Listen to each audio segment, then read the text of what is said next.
Hey everybody, I know you think of us as just sports fans and we talk sports a lot on here. There's all kinds of fandom out there, and guess what? We're fans of movies as well. Big fans of movies. So go ahead, grab your popcorn. Grab your goobers. Yeah. Jujubes. Those weird people who eat hot dogs at the movies. Yeah. Do you sneak food into the movie theater? I used to. Okay. Not now. But when we got little kids, you sneak in those Capri Suns fit in my cargo shorts. Oh my God! And those then, Capri Suns, I haven't had one in forever. And then put some candy, popcorn in some baggies. Wow. Smuggling it in, Let's man. do that. Yeah. Teach your kids. No. No. Would you ever take fast food in? Did you ever take like a burger or a hot dog in, or some fries? No, and I never took that in. My go-to though is icy. Okay. And a popcorn. Icy and a popcorn. That's a good mix. I love the movie theater nachos. I don't know why nachos taste better in the movie theater. They do. Nachos is not a bad one. Yeah. But crunchy. I don't know. Yeah, crunchy, salty. Yeah. Yeah. I mean, like you said, I don't know if I could do nachos. That's loud. That's loud food. Yeah, but the fake cheese stuff, I have no idea what it's made out of. But boy, is it delicious. Yeah. Kick back. We're gonna go over and discuss some movies for you. Yeah. Sit back, cuddle up, podcast, and chill. Podcast and chill is so good. What's up, everybody? Welcome to another episode of Fanatically Speaking. I'm Kent, the co-host and promoter. I am the log off legend, the hater of social media. I am the co-host and producer of the show. Today's episode, we're gonna, again, taking a different direction. We're gonna dive into movies, specifically superhero movies in a broad scheme, and then we're gonna talk about Marvel, a little breakdown of Marvel movies and the box office success. Yeah, and that's the thing about Marvel movies. They crossed over. I felt like superhero movies were really kind of straightforward, like it was just for like dudes. But the Marvel Cinematic Universe and all the recent superhero movies that have come out over the last decade have been massive. A lot of universal appeal. And so we hope all of you enjoy this pod. We're just kind of going to go over that real quick. We're big fans of that type of stuff. Yeah, definitely caught on to the Marvel stuff. It took me a minute, but once I was in, I was in. Yeah. And again, when you got kids, they suck you in, and then you're all watching. You're keeping up and following it, right? Got it. And one of the things I wanted to talk about today was just superhero movies. Are they losing their steam, right? So that's a loaded question, because when you say losing their steam, how would you define that? So I'm a big looking at I follow the box office success, especially domestic. I know international and worldwide is huge, and that's a big number. But we in the States, so we always looking like, how did you do domestically? And you get used to something, right? Most Marvel movies and superhero movies, they do big box office. That's why they're made. They're judged off of what did you do at the box office? And then what's that threshold? They're not all going to be Avengers Endgame. They're not all going to be Black Panther, Avengers Infinity War, Deadpool, Wolverine. Those are some of the top ones, at least Marvel-wise, right? But like I said, I feel like they're losing their steam, and I go by this year alone, right? And specifically Marvel. Like, we could talk about Superman. It had a decent showing domestically in the 350 million range. I don't think it reached what it should or could or they thought internationally, but that's apparently like a all the way around. Marvel, DC doesn't matter, right? And Marvel's always had the upper hand on DC movies, right?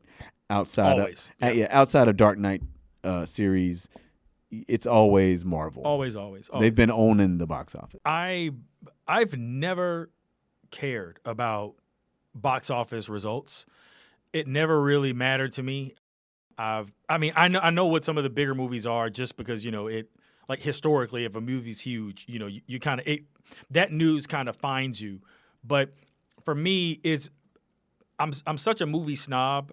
Like, it's pretty difficult to impress me with a movie. Superhero movies have always kind of done it for me, but they've also been incredibly well done. They tell great stories. They've got great characters, good acting, comedic. They're funny, but how it performed for me.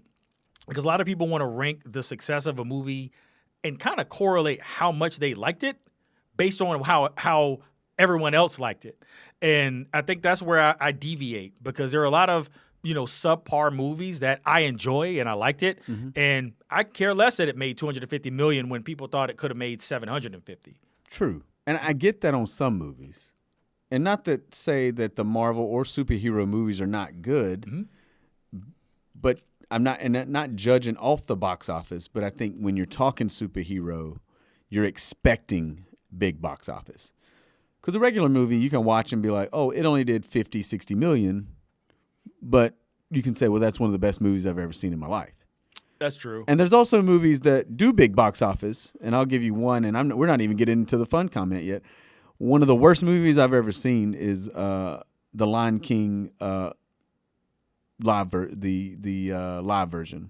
The remake of The Lion King? The remake Lion King live action. One of the worst movies I've ever seen. It's not the same as a cartoon. Okay. No, and I can see that. But that's just a real thought I had there. Yeah. I don't want to go off on a thing there. But again, when I look at, back to the box office and in Marvel, this year alone, you had Captain America Brave New World. Okay. 200 million. And I'll save my judgment on it. Right. And then I watched Thunderbolts. Okay. It only did 190. Mm-hmm. And then you got Fantastic Four.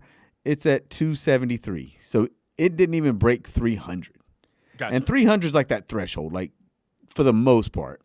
You got those early Marvel movies was a little over 300 sometimes, and then they might be in the 200s, especially if they were origin movies, the story of, Captain America, how he came about. They wanted to start in most of those movies with that origin. How did they become Captain America, Iron Man, Thor? And those get a little bit of, not boring, but they're not established yet. So I get that part. And then there's just some Marvel movies like Ant-Man, you don't expect a lot. Right, Doctor Strange. Even though Doctor Strange, some of those have been big, but this year alone, that's why I say, have they lost their steam? Because the 3 movies that have come out this year, just sticking to Marvel at the moment, because I think 350 would be a success for Superman. I need like a sounder for when I go into nerd alert, something like nerd that. I'll see if I can throw something in there. I'm a movie snob. I've self-proclaimed. I'm very specific about what entertainment I take my time to watch, okay? So for me, if I enjoy it, I can't attach the success of it to how much I enjoy it. That's something totally different. Mm-hmm. But when you talk about the steam of, if they've lost their steam as being popular, you have to understand, I think there's a line of demarcation. And I believe that line was COVID. Okay. I think if you look at the drop-off was post-COVID, when everyone was at home and everyone was streaming movies and movies were going direct to video, because they had already made these movies and people weren't able to actually go out and watch them in the numbers that they wanted them to, right? So I think that's the first part. But the second part is the evolution of the Marvel Cinematic Universe was so well done that I think it placed the bar so high for superhero movies that it's like, to make a sports comparison, it's like Stephen Curry's best year. It's like Jordan going to 6 finals and winning 6 rings. That line is so high that you feel like anything less than that just isn't as good. When it could be as good, it's just not that great. Mm-hmm. So, there were cultural movements to where you could tell people, hey, you need to watch this movie, then go see this Avengers movie, right? Yeah, okay. So, and I think that kind of helped because people felt as if they needed to be to see everything in the theater, great experience, just to make sure that they were keeping up with the story. It was long-form storytelling in the form of superhero movies, which is something that I don't think they're doing their best at right now. No, and I agree with that because, End Game was the end game. Correct. Everything you've been watching in the movies, in the theater, was leading up to that moment. Yes. They had you hooked leading up to that moment. The movie comes out, it is amazing, it does great. Now what? And you what's your chaser? Yeah, you watch the end credits, you can't wait, that cliffhanger. You can't wait for the next one. Gotcha. And again, though, Thanos, one of the greatest villains ever. My favorite villain ever. Yeah. So it's like, again, you got to that point. Now they're starting over. even though I got these stats here, Spider-Man No Way Home, 804 million. Everybody went to see it 2021, right? Again, though, coming out of COVID, you want to get back out. But also, I think if not the best Marvel movie, top 2 Marvel movie is Spider-Man No Way Home. No spoilers. No spoilers. And actually, we need to say that at the beginning. No spoilers. We No, will not spoil this for you. No, yeah. And if you haven't seen, No Way Home, I don't know what to tell you, but. Do I need to edit that out about No Way Home? I mean, again, if they haven't watched it, it's 4 years old. I'm big on spoilers, man. I'm big on spoilers. I'm late to a lot. Should we cut that out? I don't know. We can. It doesn't matter. I might cut that out. All right. Good. And they fell into that, by the way. There was no way when they made the Tobey Maguire Spider-Man and then Andrew Garfield. They had no idea that in the future they could have a movie with 3 Spider-Men in it. No, and all the villains. Yeah, and everything tied together. Back. Yeah, it tied together. It was and again a lot of cast. The multiverse. It was. Yeah. I mean, they fell into it, right? Deadpool Wolverine also did big recently in 24, but again, you're bringing together 2 of the biggest, comic book superhero characters ever. Yeah, and they were pretty, and that was, and they had cameos and all that, but it was a good movie. They did that, and but nowadays, I'm sorry, but like I said, nowadays though, like you were saying earlier, and we talked about you had to go to the movies to build up. Now it's Disney Plus. You got the TV shows. You got the, and it's a lot. That's going to be my next point. Yeah. It's a lot, yeah. And I didn't want to take that from you. Yeah, so you're good. And the so go for it. Yeah. So with and that's the other thing, with the streaming and I'll throw this in because one of the things that kind of turned me off was the Black Widow origin movie, where it was supposed to be released in theaters, and then they pulled it from theaters and released it on Disney Plus. Yeah. I don't have Disney Plus, right? And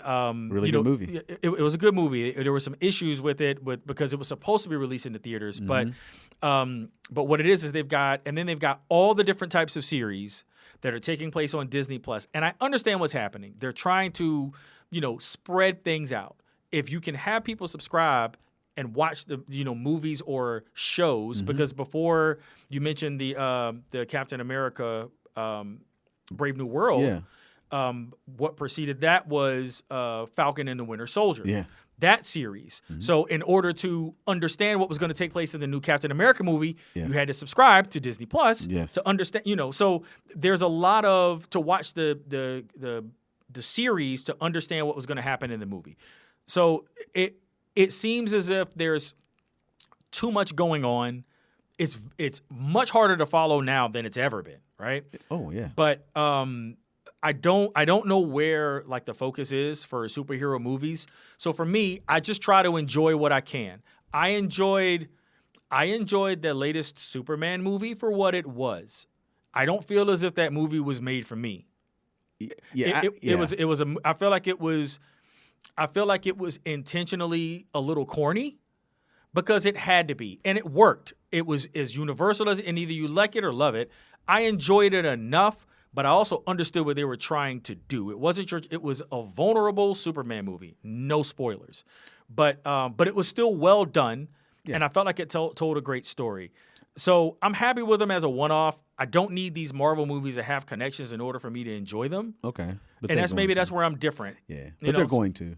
No, and I understand that, but I could watch, and I have not watched the Fantastic Four one yet. Okay, again, losing their steam. Maybe it's fatigue, just because I'm looking at numbers lately, and again, I think it will. Marvel has always kind of went up and down depending on the movie.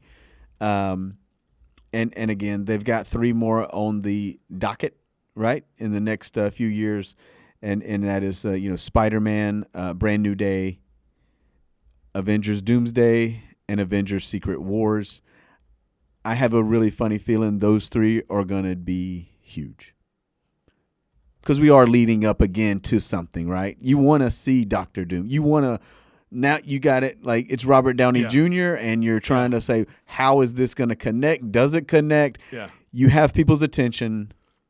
especially, superhero comic fans. And Spider-Man movies normally do well anyways. Got it. So I think all three are going to get them back on the, upper level of the box office and everything. So I got a piping hot magma take when it comes to the Doomsday movie. Okay. I believe it was a criminal oversight for Marvel to announce that Robert Downey Jr. was in that movie. I want you to imagine how viral it would have been for him to just be secretly cast in the movie as lower level as maybe some replay, and then you make him the bad guy, and then it comes out and it's like, holy shit, Robert Downey Jr. To the resurgence to reveal. Having that as a reveal and spoiling it this early to get the buzz going doesn't do as much for me as if you would have said, dude, you need to go watch this movie, and I'm not gonna tell you why.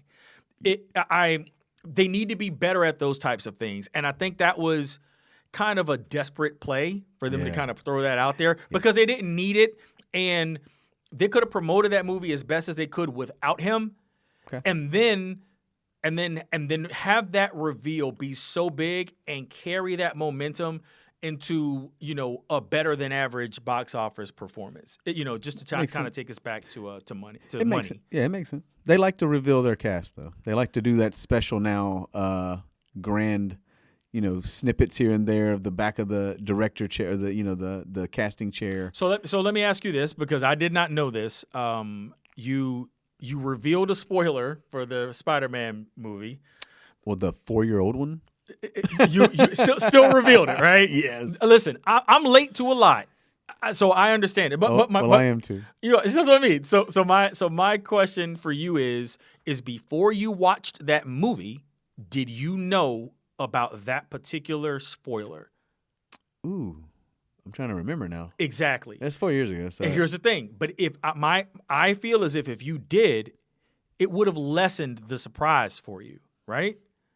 Yeah, I honestly don't remember. Okay. I was going to watch it either way. No, and I understand that. But what I'm saying is I'm just, for me, knowing you and the way you watch movies, I feel like if you didn't know, you would have felt better about it. It would have been that kind of surprise. It would have been a nice, pleasant experience for you. It would have as been, opposed to knowing going in. So it's the same thing with Robert Downey Jr. in Doomsday. Yeah, for me personally. Yeah. Okay, I got you.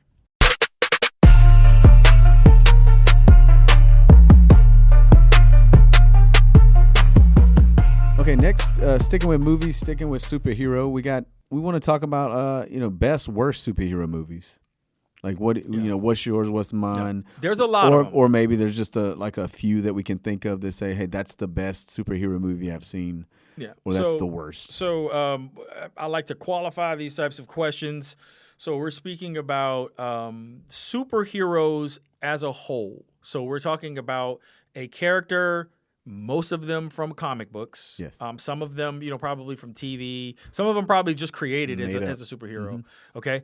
So all of them qualify here. Yes. So you can go with best and worst. Let's go with your best. Let's go with your best, and then I'll throw one at you. So I mentioned this earlier. It's and I want to put this again. It's easy to say Avengers. Okay. Because there's everybody in it. Yeah. Right? Yeah. Ensemble cast. And this is a tough one when I say best and favorite. Okay. You know what I mean? Like I mentioned Spider-Man No Way Home is, if not the best, it's up there of Marvel movies. That's fair. So I don't know if I can, like Dark Knight is a really good, again, classic, if one of the best superhero movies. Trilogy, but awesome. Just the Dark Knight, with, again, Heath Ledger as the Joker. Spoiler. Again, if you haven't watched it, I don't know what you're doing. Heath Ledger, you're good. Yeah, I think I'm good on that one. Okay. But yeah, and I'm a huge Batman fan, so that's what took me a minute to go to Marvel, I think, because I'm sometimes it's hard to get me off of what I like. Yeah. And I don't want to give them a chance. And then I gave it a chance, and it was like, oh my God, it's the best thing ever. And the same with I'm a big Guardians of the Galaxy, which I would put that trilogy up with the Dark Knight trilogy. Okay. You know what I mean? Okay. And Spider-Man again. I don't think you can go wrong with Spider-Man movies. I don't think you can go wrong with Guardians of the Galaxy. Okay. Best one ever is that's a tough one. I'm probably gonna stick with Spider-Man No Way Home. Okay. That's a nice solid pick. And I don't think even it was so great, I don't think anyone would accuse you of recency bias. Okay. Mm-hmm. Yeah, it's it'll hold firm for many years. Yeah. And I think that's strong. For my best, I'm gonna go with the template. I am gonna go with the historical pick, and I'm gonna go with one that even this day, this time, still holds up as one of the greatest superhero movie performances ever. The original Christopher Reeve Superman. It is a classic through and through. It kind of laid the groundwork for what superhero movies had the ability to become. I don't know if you could name any movie that Christopher Reeve was in before or after, right? Yeah, just off the top of your head. You're right. But it was so impactful, and we could talk, the whole kneel before Zod and all that. Mm-hmm. Like it was such a huge movie back then. It held its own for years, so much so to even with all the other renditions of superhero movies, they were chasing the success of that original. Mm-hmm. And for me, it holds firm. They've tried to remaster it and make it look more new age. Still looks old to me, but I love that. Personally, I like it. And different type of superhero movies are being made now where, there's a lot more charisma and jokey and, trendy music and nostalgic and all that. So that one was just kind of, no. We can make a really good superhero movie, and that's what we're going to do. So let's go ahead and shift to what you got for your worst. What would you say one of the worst superhero movies are? Because I'm going to upset you. Oh, wow. I'm coming for you. Go. Oh, wow. Yeah. I bet I know where you're going. I don't think you do. I think I do. I don't think you do. So just to say this, not to go back into box office, like the Marvels did the worst box office as a Marvel movie. Okay. It didn't eclipse 100 million. Right? Okay.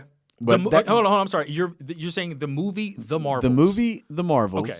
2023, did not eclipse. It did 84.5 million domestically. Okay. I watched it. Not as bad, as that. The worst one is The Eternals. Okay. Again, not a terrible movie. Could have been better.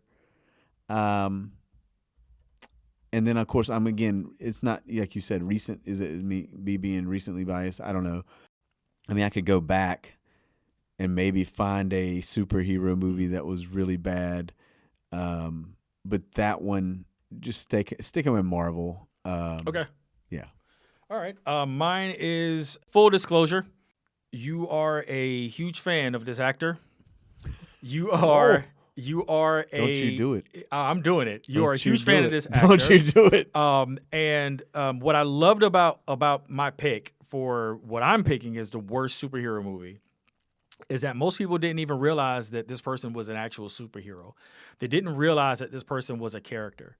And the reason why I'm making this pick is because I feel like how they created this movie changed what the character was. And it upset me because I was familiar with the character before, and I thought that it gave them an opportunity to do something edgy and different.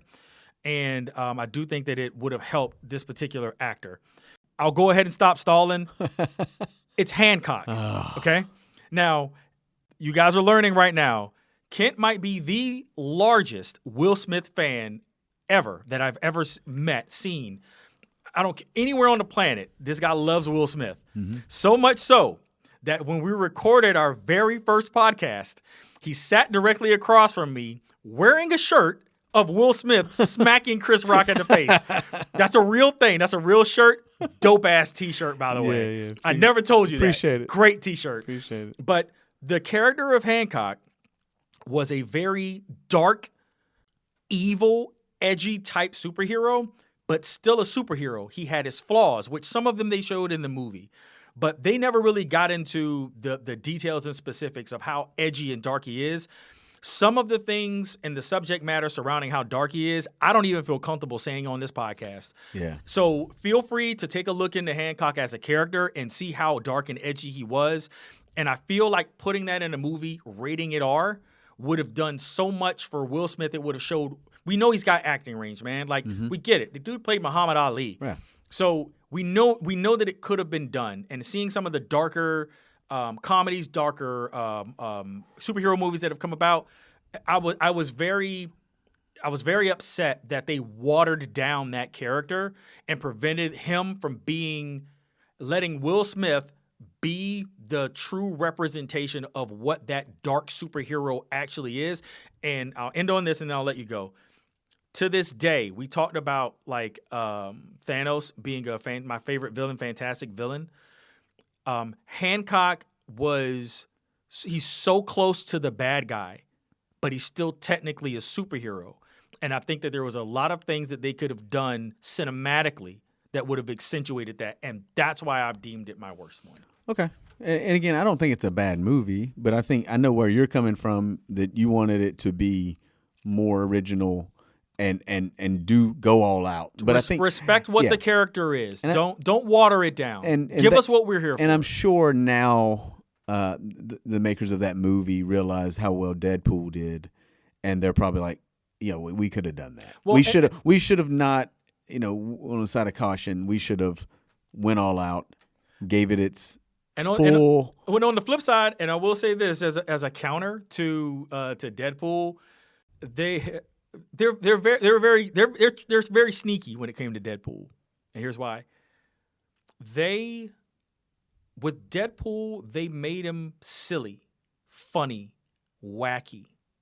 Hancock's not those things. Now, Deadpool as a character is right. Okay, but you're saying they made different than that movie. The Deadpool movies are comedies. They are funny, and deservedly so. That the character lends to that. But Hancock is not that, sir. It is raw, uncut, unfiltered, troubled superhero. Kind of like and I haven't watched it, but I've seen it. The superhero series, The Boys.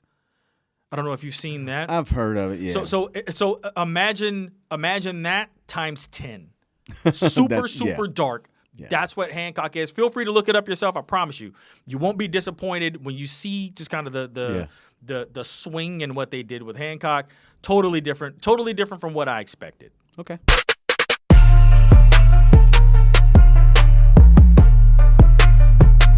All right, everyone, as you know, we like to end our podcast with something fun, something silly, something random.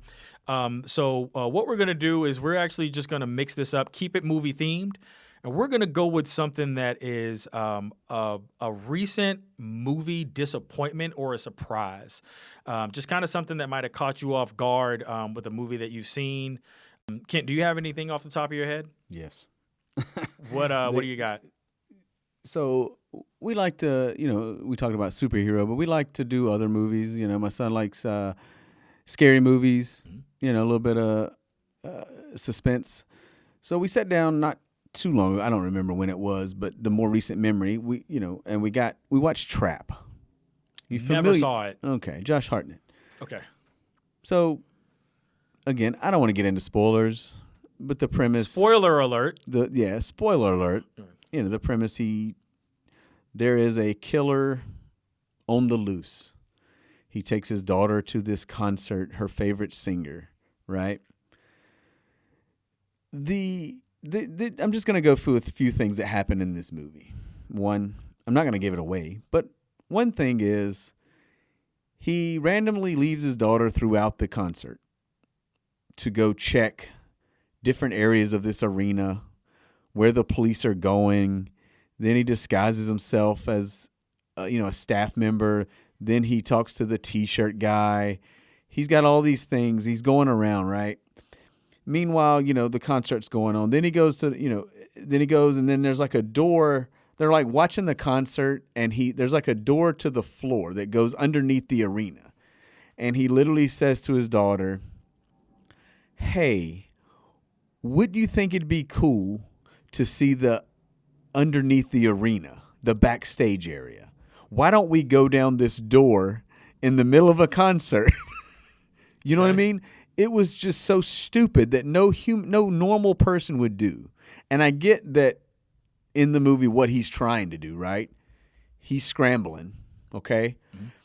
Another part which was very funny, and I still joke, and we do quote this, and I do reenact it a little bit. There's another friend of them at the a girl that's a friend of his daughter's, and the mom is with that daughter, right? And they're somewhere else sitting. And the little girl does something, right? And the mom calls her daughter, "You little beast," and then immediately starts gyrating to the music. So I don't know if it was meant to be funny, but that whole scene was so funny, and it makes that movie so stupid. Okay. The entire movie premise. Not to go into every single detail, but those are the moments, right? Like, those are the little moments. The acting, okay, but it's that, like, are you serious that this was a movie made? That's my disappointment, and I think we'll both probably agree on the surprise. But I'm gonna let you go. Hold on. So I'm doing. Do I have to do both? Because I don't have a surprise. Well, no, I have a surprise. We can do disappointment. So I don't have a disappointment. Okay. I had a surprise for a movie that I didn't have high expectations for. Okay. And when I watch movies, I try to watch movies going in blind. I don't want to see any trailers. Yeah, I don't want to read any reviews on it. I hear a title of a movie. Maybe I see the cast, I get a glimpse of something, and I'm like, you know what? I'm going to give it a shot. I'll watch it. So a movie that I watched was a movie that was actually, I can't remember if it was shot or directed by one Zoe Kravitz, the daughter of music artist Lenny Kravitz. Mm-hmm. And she did a movie called Blink Twice. Okay? And I had no expectations for this movie. It is very dark. It is very mean. It's an evil movie. Mm-hmm. And it wasn't pegged as like this horror movie. But it surprised me how well it was shot, how well it was written, how well the acting was done. And it's got a pretty good cast associated with it. It's got Channing Tatum is in it. It's a fantastic cinematic display of artistry. It was well done. But it surprised me in how well it was done because I had no expectations for it.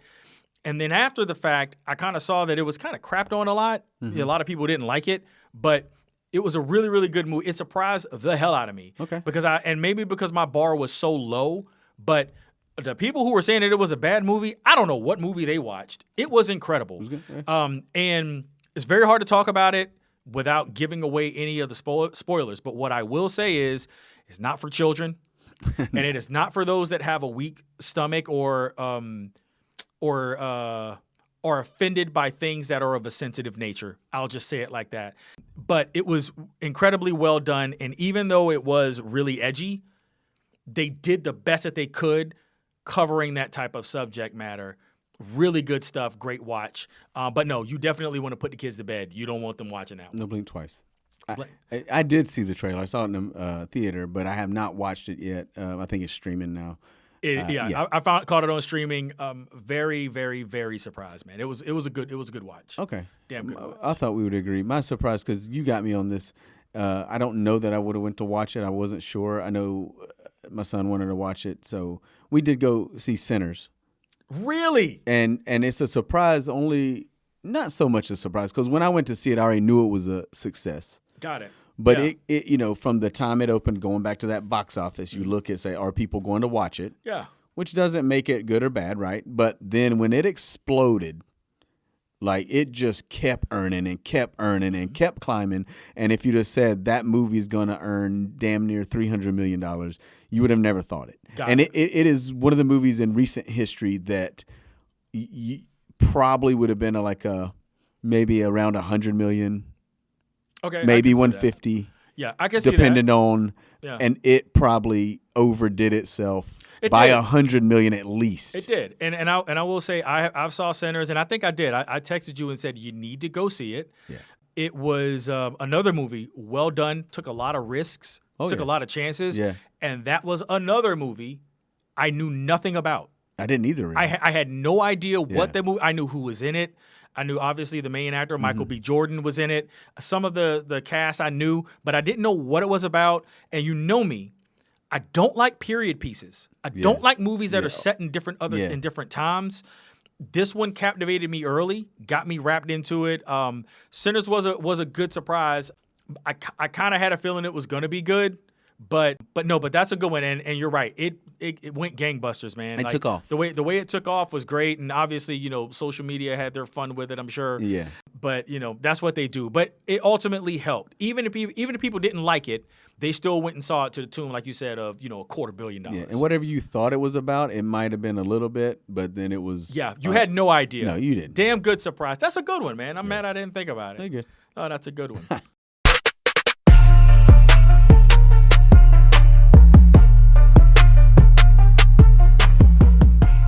Yeah, so there we go, guys. That's our first Fanatically Speaking movie pod. We're going to throw this one in for you. We're going to try to do more of these. I've got some really good ideas for some different movie podcasts that we can continue to do. We're fans of movies like most people are. So we'll do what we can to try to pump these out. We'll have our fan page up on the Facebook page. Go to our page, make your recommendations for what you want us to talk about on the show. So we'll take the best answers on the page. We'll put those on a poll, and then we'll put it back out for everybody to vote on. The topics that win, we'll actually cover on the show. We'll make sure to shout you out and tag you in the post to let you know that your post won. And maybe we'll have a prize or something. We can throw something your way for being the winner. But that's definitely something that we're working on too. In the meantime, I am the Log Off Legend, hater of social media, co-host and producer of the show. I am Kent. I am the co-host and promoter of the show. Yes, and thanks again, guys. We appreciate you listening to Fanatically Speaking. And again, go on TikTok, YouTube, Facebook, Instagram, all those places, all podcast outlets, especially Apple, Spotify, Amazon. We're there. Come listen, like, follow, share, download, do it all. Yes, post, comment. Make sure to reach out to us. Let us know something you like, something you don't like. Make sure to let us know. I am not on social media, so I won't read it, but I promise you somebody will. Thanks again, and we'll catch you guys the next time. Good now. That's it.